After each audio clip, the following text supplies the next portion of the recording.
आप लोगों को इतनी भी अकल नहीं कि किसी के बेडरूम में आने से पहले नॉक करके आए? खास करके आप जो ऑफिस में चैन नहीं मिला तो यहां भी आ गए आग लगाने के लिए। यश, क्या हो गया है तुम्हें? बड़ों से इस तरह से बात की जाती है?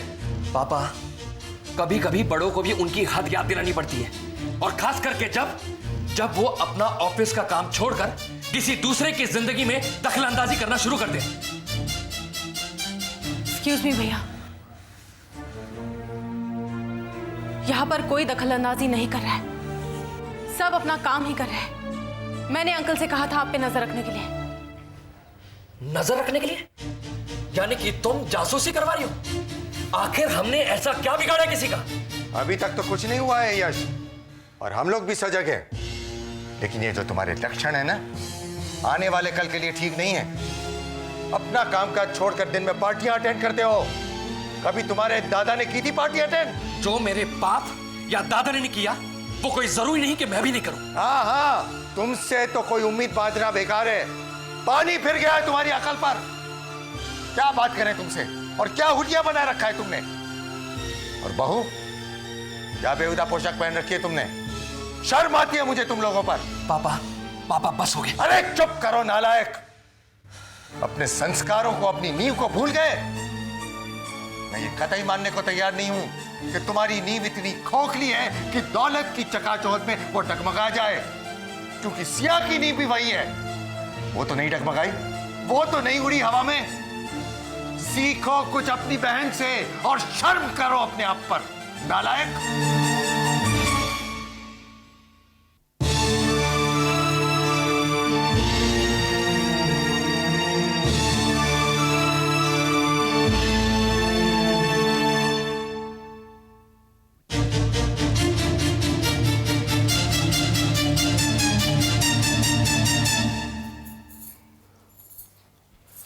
सोनिया, सोनिया कहाँ जा रही हो तुम? मैंने मना किया ना तुम्हें, बैठो यहाँ पर। अरे बाबा, प्रेग्नेंट हो इसका मतलब ये थोड़ी कि मैं चलना फिरना बंद कर दूं। इनफैक्ट ऐसी हालत में तो नॉर्मल रहना चाहिए, डिलीवरी आसान होती है। अरे वो सब बातें ठीक है, डॉक्टर ने क्या कहा था? पहले 4 महीने क्रूशियल होते हैं, अपना ध्यान रखना है तुम्हें। किसी भी चीज की जरूरत हो, घर में इतने सारे लोग हैं। अजमेरा को आवाज दे दो, मुझे बुला लो। क्या चाहिए तुम्हें बताओ। वो मैं बैठे बैठे बोर हो रही थी तो सोचा टीवी देख लूं। आतिश, वो रिमोट भी वहीं रखा हुआ था, इसलिए। मैं अभी रिमोट ला कर दे देता हूँ, और कल से रिमोट अपने पास रखा कर। कमाल है, डॉक्टर ने मना किया, समझना चाहिए तुम्हें।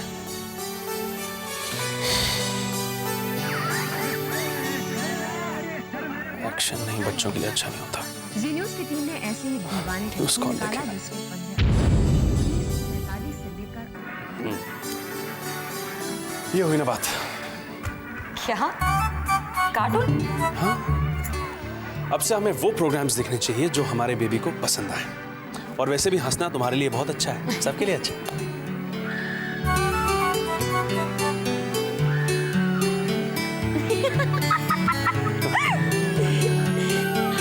अरे देखो देखो।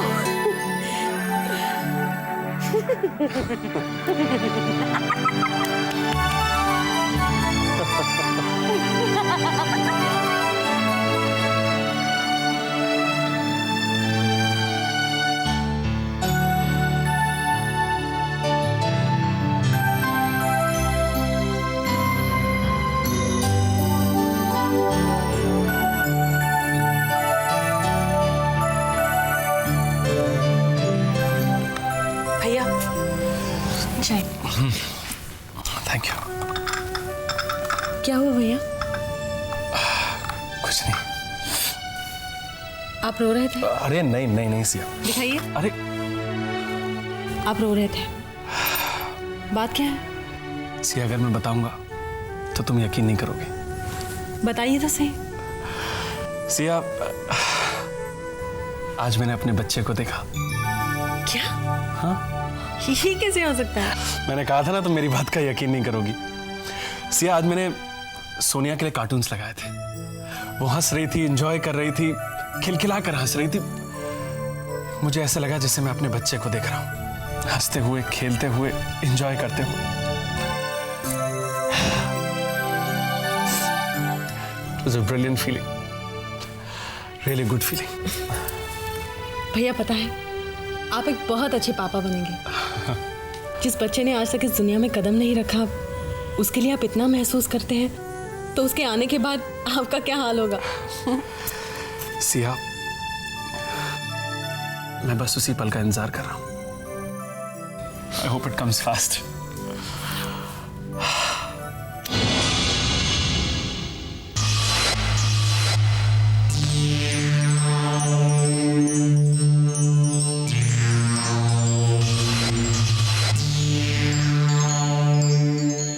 क्या मुसीबत है। अब इस बच्चे की वजह से मुझे हर चीज इस घर में छुप छुप के करनी पड़ेगी। ठीक है, मैं अपने पति के साथ रिश्ता सुधार रही हूँ, पर इसका मतलब ये थोड़ी है कि उस साहब को बच्चे पैदा कर करके देती रहूंगी।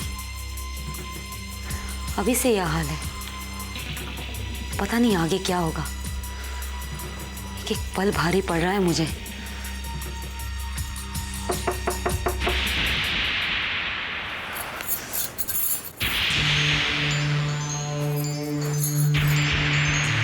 कौन है? सोनिया बीबी जी, मैं हूँ मोहन। बीबी जी, माय फुट।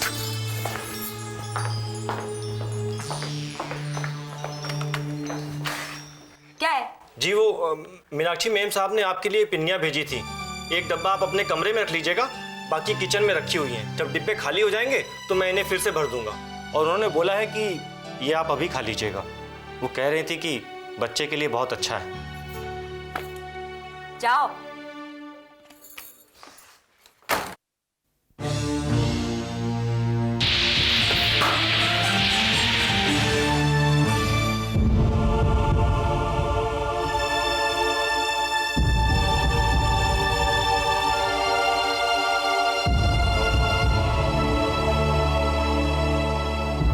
पापा आप इस तरह गुमसुम बैठे मुझे बिल्कुल अच्छा नहीं लग रहा है। गुमसुम कहाँ बैठा हूं मैं बेटे? जैसे कि मैं जानती ही नहीं, आप अभी तक भैया की बातों को दिल से लगाए बैठे हैं। दिल को लगाने वाली बात तो कोई रही नहीं यश Nandini.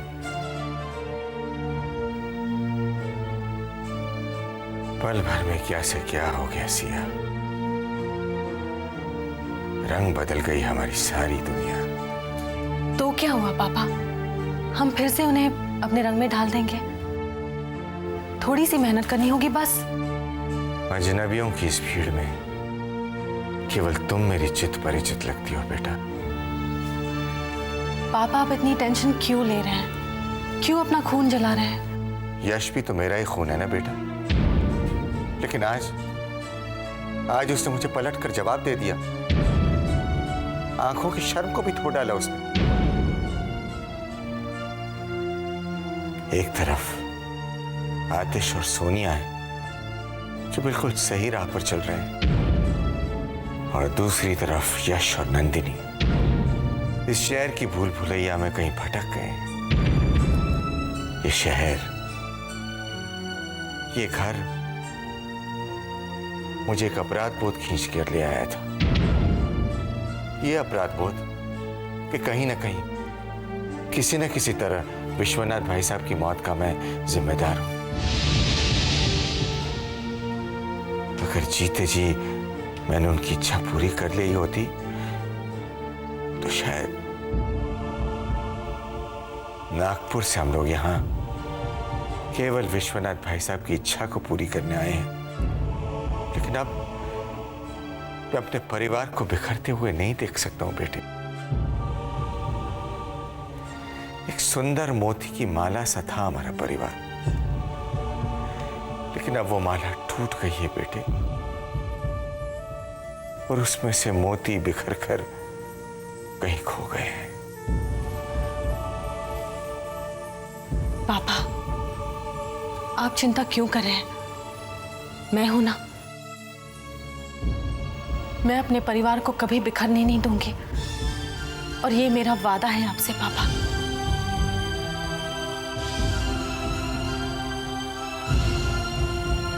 I promise you that.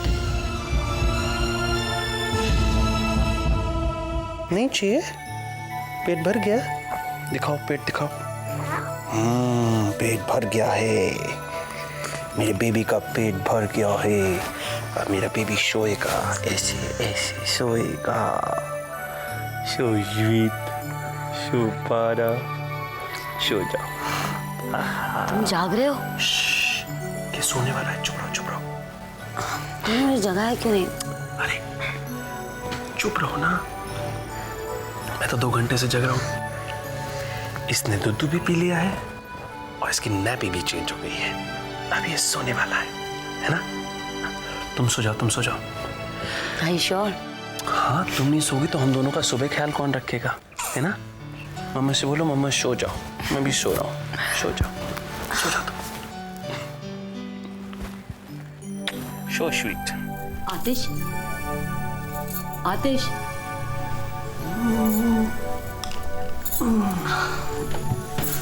आतिश उठो ना।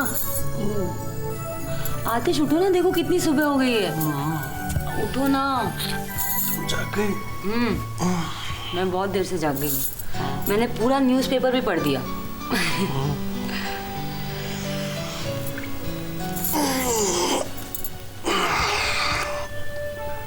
मैं तुमसे पहले से जागा हूँ।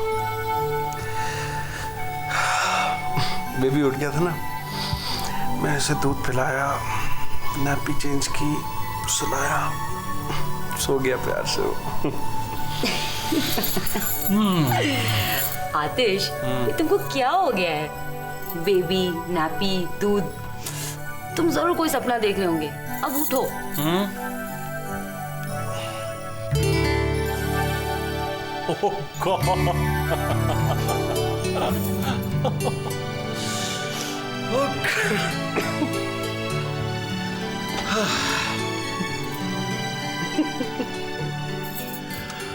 हाँ, क्यों उठा दिया तुमने मुझे? इतना प्यारा सपना देख रहा था मैं, तो आँख खोलने का भी मन नहीं कर रहा। पता है, सपने में मैंने देखा हमारा बेबी मेरे पास सो रहा है। उसने अपने छोटे छोटे हाथों से मेरी उंगली पकड़ रखी थी।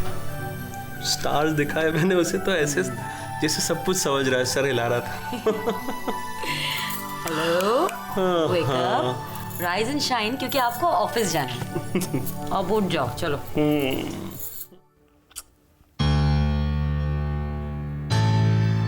घर है या जेल? जब देखो पापा अपनी मनमानी थोपते रहते हम सब पर। कितना अच्छा लग रहा था मैं। क्या नाम है उसका? एंटोनियो बांद्रा जैसा, यही नाम है ना उसका? हाँ। जैसे तैसे नाम याद हुआ, उसके बाद ये कलर उतारना पड़ रहा है। क्या सोच रही हो? यश, मैं पूछती हूँ, इन सब की मनमानी तब तक चलेगी? नंदिनी, जब तक वो चाहेंगे तब तक चलती रहेगी और हम कुछ नहीं कर सकते। नहीं, हम चुपचाप बैठने वालों में से नहीं है। सही मायने में तो ये दल सिया ताई है। देखा नहीं किस तरह प्रभावतल तो भेजा था हमारी जासूसी करने। नंदिनी, मुझे भी इस बात का बुरा लगा है। पता नहीं क्यों मम्मी पापा हमेशा सिया की तरफदारी करते रहते, जैसे हम उनके लिए कुछ है ही नहीं। अरे हर बच्चों को इक्वली ट्रीट करना चाहिए, लेकिन कुछ फायदा नहीं। लेकिन मेरी एक बात तो समझ में आ गई कि इस घर की दौलत अब सिर्फ सिया की है, हमारी नहीं। इसलिए तो सब लोग उसके इशारे पर नाचते हैं। ना मन से था पी सकते हैं, ना पहन सकते हैं। हमारे इस दल में हमें आजादी नहीं है। मैं भी तब से नंदिनी यही सोच रहा हूँ कि पापा ने किस तरह मुझसे बात की, किस तरह बेइज्जत किया मुझे बहुत बुरा लगा नंदिनी। मैं जानती हूँ यश, बहुत अच्छी तरह से जानती हूँ। ये साले फसाद की जड़ सिया ही है और उसका चहेता प्रभातल। अगर हमें इस दल में चैन से जीना है तो इन दोनों का तुझ चलना पड़ेगा। नंदिनी, मेरी एक बात तो समझ में आ गई कि इस घर की सारी दौलत सिर्फ सिया की है, हमारी नहीं। संजय, तुम वापस जा रहे हो? सिया, मैंने रियलाइज किया है कि मेरी जड़ें, मेरा सब कुछ वहीं पर है, नागपुर में। और मैं तुम्हारी कुछ भी नहीं ना? नहीं सिया, तुम मेरे सब कुछ हो। तुम ये मत समझना कि मैं तुम्हें जिंदगी भर के लिए छोड़कर जा रहा हूं। मेरा दिल हमेशा तुम्हारे पास रहेगा। अभी अभी तो आए हो, अभी वापस जा रहे हो? सिया, मैं मजबूर हूं। तुम जल्दी वापस तो आओगे ना? मैं जल्दी लौट कर आऊंगा सिया। देखो सिया, अगर तुम इस तरह से देखोगी तो मैं जा नहीं पाऊंगा। वैसे भी तुमसे दूर रहकर मुझे सुकून थोड़ी मिलेगा। तुम ही मेरी मंजिल हो सिया। पता है, इसीलिए मुझे छोड़ के जा रहे हो ना?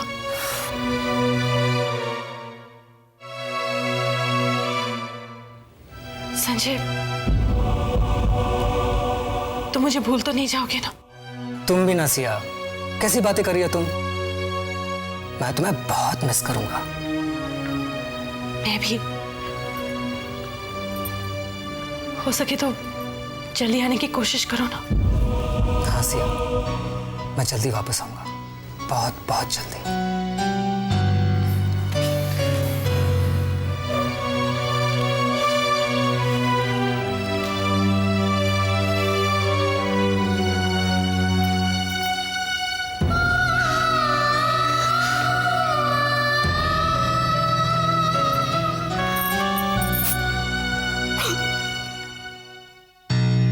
भाभी, आपने बुलाया था? हाँ, वो तुम्हारे भैया तो तुमसे तो जरूरी बात करनी थी। क्या बात है भैया? बैठो ना।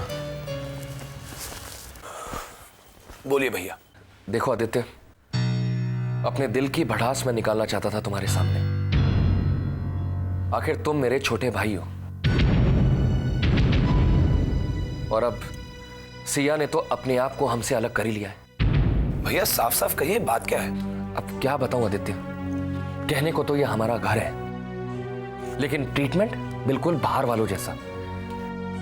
अरे आखिर मैं इस घर का बड़ा लड़का हूं, बड़ा बेटा हूं कहने को, लेकिन हर बात के लिए मुझे जवाब देना पड़ता है। अब मुझसे सहन नहीं होता आदित्य, तुम ही बताओ, ये सब सही है? हाँ भैया, आप बात तो बिल्कुल ठीक कह रहे हैं। कई दिनों से मैं भी ये नोटिस कर रहा हूँ कि हमारे बीच में बहुत भेदभाव हो रहा है। मम्मी पापा हमेशा सिया की साइड लेते हैं। सबकी तुलना उनकी काबिल और लायक बेटी के साथ की जाती है, जैसे बाती लो तो धल में सब बेशरम है और नालायक है।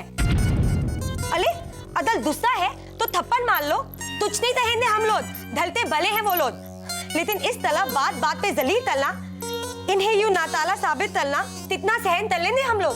हाँ भाभी, आपकी बात तो बिल्कुल ठीक है, पर सबसे ज्यादा अफसोस की बात यह है कि ये सब जो हो रहा है हमारी एक छोटी बहन के कहने पे हो रहा है। अरे कैसी बहन है जिसको अपने भाइयों की खुशियां नहीं देखी जाती?